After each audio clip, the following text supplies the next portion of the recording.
Hello बच्चों, let's question velocity time graph of particle is shown the figure, choose the incorrect option.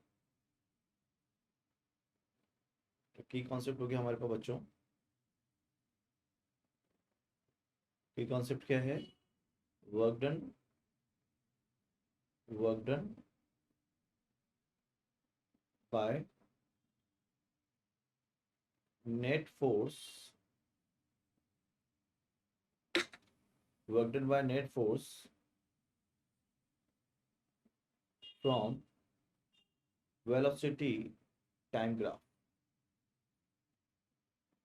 From velocity time graph. तो बच्चों पहली बात तो work done जो होता है वो आपका होता है फोर्स इनटू डिस्प्लेसमेंट, या इसको लिख सकता हूँ mass into acceleration into displacement. अब आपको पता है हमें वीटी ग्राफ दिया हुआ है, तो वीटी ग्राफ का जो स्लोप होता है, स्लोप ऑफ वीटी कर्व क्या रिप्रेजेंट करता है? Shows acceleration, shows the acceleration. अब अगर आप देखोगे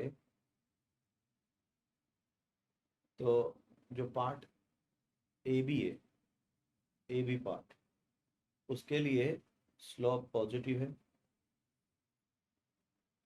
तो एक्सेलरेशन भी पॉजिटिव हो गया, तो वर्क डन भी क्या हो जाएगा आपका? पॉजिटिव हो जाएगा। बी सी के लिए देखें, स्लोप जीरो है तो एक्सेलरेशन भी जीरो हो जाएगा, तो वर्क डन जीरो हो जाएगा। सी डी के लिए देखो, स्लोप नेगेटिव है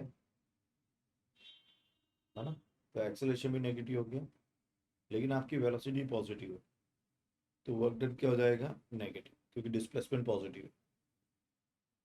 डी ई देखेंगे, स्लोप नेगेटिव है,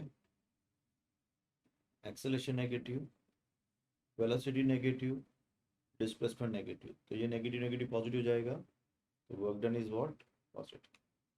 जबकि यहाँ पर वेलोसिटी पॉजिटिव थी, ठीक है, इसलिए वर्क डन वहाँ पॉजिटिव। तो work done by the net force in A B is positive, बिल्कुल सही है।